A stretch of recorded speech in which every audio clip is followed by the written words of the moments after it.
Reka nongere mbifurize ibihe byiza mwebwe mudahwema kubana natwe mukadukurikira isaha ku yindi gatanu kuri gatanu makuru ndetse n'ibiganiro bitandukanye. Hanyuma ikaze mu makuru yacu nk'uko tubikesha ikinyamakuru rushyashya.net cyandikira ku butaka bw'u Rwanda, baragira bati bamwe mu bakoresha amahano Idamange Yvonne barazwi. Ni umutwe w'inkuru. Bagira bati harimo Ingabire Victoire, Ntaganda Bernard, abana b'abajenosideri bibumbiye muri Jambo Asbel na bamwe mu banyamakuru bakorera mu gihugu cy'u Rwanda. Bagira bati amakuru rushyashya ifitiye gihamya arerekana ko wa mugore Idamange Yvonne ati wadukanye gupfobya jenoside yakorewe abatutsi no guharabika ubuyobozi bw'u Rwanda asanganywe ubucuti bwihariye nabo mu mitwe y'iterabwoba itegura kugirira nabi abanyarwanda. Nkuko rushyashya ikomeza kugenda bivuga, bagira bati muri izo nkoramutima za Idamange Yvonne harimo Madame Ingabire Victoire wanafungiwe ibyaha nk'ibyo Idamange Yvonne yagombye gukurikiranwaho.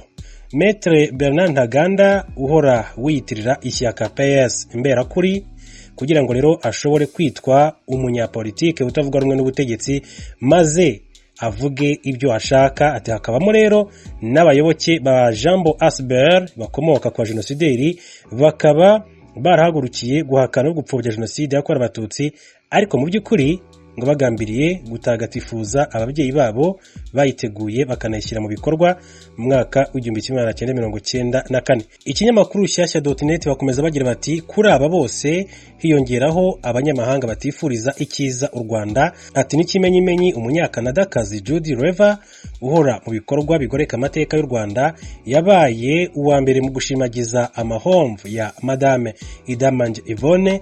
Abandi bashyirwa mu majwi ni bamwe mu banyamakuru bahagarara ibitangazamakuru mpuzamahanga mu Rwanda. Ikinyamakuru rushyashya kigakomeza kigira kiti uwaduhaye amakuru afite ibimenyetso bifatika. Muri iyi nkuru y'ikinyamakuru rushyashya.net bagira bati uwo muntu usanzwe atanga amakuru yizewe ati yatubwiye ko hagati y'Ugushyingo 2020 na Mutarama 2021 Madame Idamange yagiye mu rugo rwa Ingabire Victoire inshuro nibura enye ahurirayo na Maître Bernard Ntaganda, abanyamakuru barimo Gatanazi Etienne wa Rio Talk ndetse na Deutsche Welle na Eric bagira ubusa w'Ijwi ry'Amerika. Ati muri iyo mibonano Madame Idamange Yvonne yagishaga inama izo nshuti ze ku bijyanye n'umugambi wo gusebanya yari yaratangiye gutegura, maze abo bari kumwe bamubwira ko ibyo akora ari ikimenyetso cy'ubutwari kandi ko akwiye gukora amateka mu Rwanda. Bakomeza bagira bati abo banyamakuru ngo baba barijeje Madame Idamange Yvonne kuzamuba hafi bakajya batangaza ibyo yavuze kandi bakazamutabariza igihe byaba bimuviriyemo ibibazo. Hibuke ko mu mwaka 2006 Madame Ingabire Victoire yavugiye ku maradiyo atandukanye arimo BBC, Ijwi ry'Amerika n'indi radiyo yo mu Buholandi ko leta y'u Rwanda icuruza amagufa ikaba yanga abacitse ku icumu kuko ababaga mu Rwanda mbere y'umwaka w'1994 bose bafatwa nk'intera hamwe.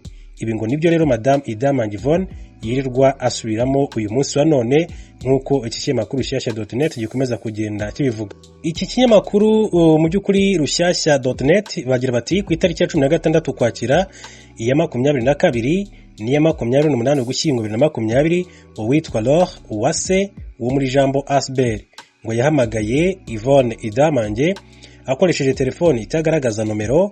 Buri gihe bakavugana iminota iri hagati ya 15 na 30 ngo babaga bagambana kubigomba gutangazwa ngo byerekana isura nyayo y'abategetsi b'u Rwanda. Mu byo basezeranye ko Madame Idamange Yvonne azavuga harimo kuvuga ko leta y'u Rwanda ikoresha jenoside yakorewe abatutsi nk'iturufu yo guhungeta ngo abatavuga rumwe nayo, mu by'ukuri ngo no kwishakira imfashanyo z'abagira neza.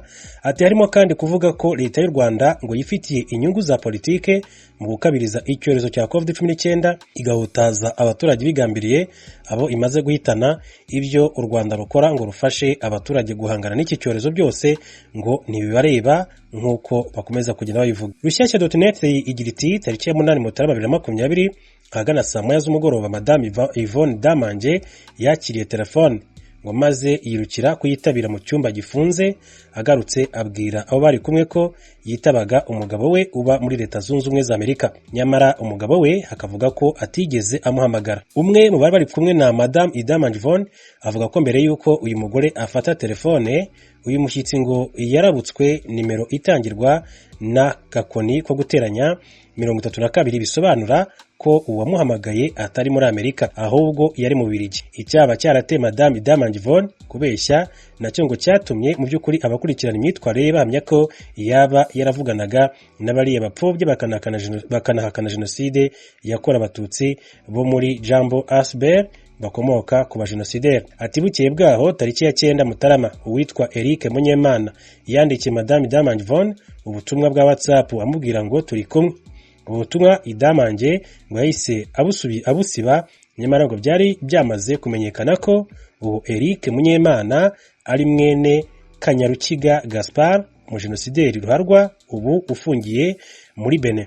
Eric Munyemana ngo yabanje muri RNC ariko ubu ni umubitsi wa MRCD na FRN ya Paul Rusesabagina. Rushyashya ikomeza igira iti ku wa gatatu tariki ya 10 Gashyantare 2021 Madame Damange Yvonne yahamagaye radio Ijwi ry'Amerika abinyujije ku munyamakuru Eric Bagirubusa avuga ko umwana we yashimuswe n'abagamije kumucecekesha mu Rwanda. Iyo nkuru yahise itangazwa nta no kubaza niba inzego z'umutekano hari icyo zaba zibiziho.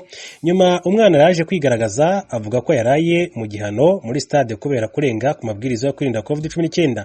Aha icyari kigamijwe no gukomeza gusiga isura mbi inzego z'umutekano mu Rwanda ngo bigaragare ko zitera ubwoba umuryango Madame Damange Yvonne. Rushyashya.net ikomeza igira iti mu gihe twateguraga iyi nkuru uwitwa Matata Joseph ngo yitwikiriye ikiryabarezi ngo kirengera uburenganzira bwa muntu kandi ahubwo ngo kigamije guhakana no gupfobya jenoside yakora abatutsi no gusebya leta y'u Rwanda, maze ngasohora amanjwe niko bavuga ngo ni itangazo ryo gushyigikira amahomvu niko bakomeza kugenda bavuga ya Madame Damange Yvonne, ndetse no kumwizeza ko ibigarasha no kuvuga n'intera hamwe ndetse n'impuzamigambi ziri muri inyuma. Uyu Matata Joseph w'umunyekongo ngamaze imyaka n'imyaniko ku muhanda i Burayi avuza amadebe asebya abayobozi b'u Rwanda, nyamara ngo nta na kimwe yakuyemo uretse gutungwa mu by'ukuri n'abazungu. Aya makuru kandi mu by'ukuri ati tukiyabakusanyiriza ngagaragaza ko ibyo Madame Damange Yvonne avuga ngo biri mu mugambi munini wo guhindanya isura y'u Rwanda, aritwaza ko yarokotse jenoside yakora abatutsi akibwira ko adashobora gukurikiranwa ku byaha byo kwipfobya. Ati rero abasanzwe muri uyu mugambi baramushyira imbere ngo asakuze kuko bo basanganywe ubusembwa.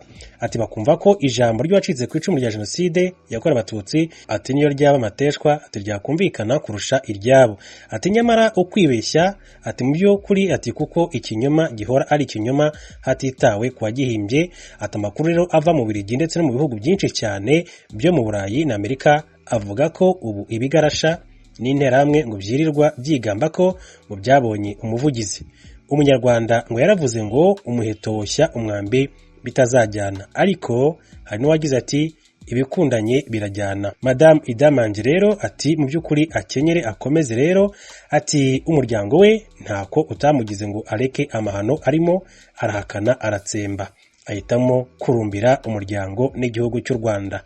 Basoza bagira bati nyamwanga kumva Damange uzibuka gusubiza igihe cyararenze. Iyo rero ni inkuru igaragara ku kinyamakuru Rushyashya.net, ni inkuru bigaragara ko yagezeho tariki ya 13 z'ukwezi kwa kabiri 2021.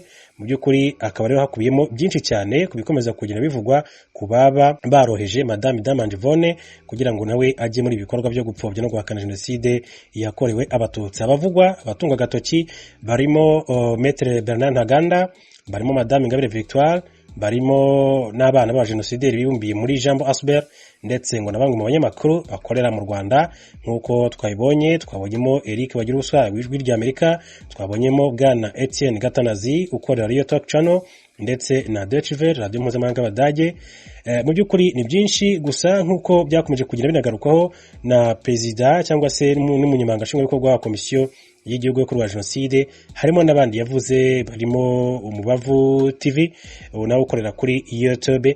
mu by'ukuri avuga ko muri iki gihe u Rwanda rwitegura kwibuka jenoside yakorewe abatutsi mu mwaka w'igihumbi kimwe magana cyenda mirongo icyenda na kane mu kwezi kwa kane, ari nabwo usanga inkuru ibihuha ndetse n'abantu bakomeza gupfobya no guhakana jenoside yakorewe abatutsi bakomeza kugenda mu by'ukuri ibigaragaza. Akomeza rero gusaba ko abanyarwanda muri rusange bakomeza kubamaganira kure, ndetse anavuga ko n'abandi bose bakwiye kwirinda kuko ari icyaha gihanwa n'amategeko y'u Rwanda. Mu Rwanda, urwego rw'igihugu rushinzwe ubugenzacyaha RIB rwakiriye ikirego cyatanzwe n'umuryango w'umusizi Bahati Innocent wamenyekanye nka Rubebe waburiwe irengero ndetse rwatangiye kumushakisha. Umusizi Bahati Innocent yamenyekanye nka Rubebe kubera umuvugo yahanze ukaba ikimenya bose akanawitirirwa, yabuze ku itariki ya 7 Gashyantare 2021, ndetse kuva icyo gihe umuryango we ntiwongeye kumucira iryera. Kuva saa moya z'umugoroba wo kuri uwo munsi, aho Rubebe yari aherereye i Nyanza mu ntara y'Amajyepfo mu Rwanda, ntiyongeye kuhaboneka ndetse telefoni ye yahise ivaho burundu. Umuvugizi wa RIB Dr Burangira Bitseri yabwiye ikinyamakuru cyandikira mu Rwanda Igihe.com ko uru rwego rwamenyeshejwe iby'ibura rya Rubebe ndetse rwatangiye iperereza yo gushaka aho yaba aherereye. Yagize ati tariki ya 9 Gashyantare 2021, sitasiyo ya RIB ya Busasamana mu karere ka Nyanza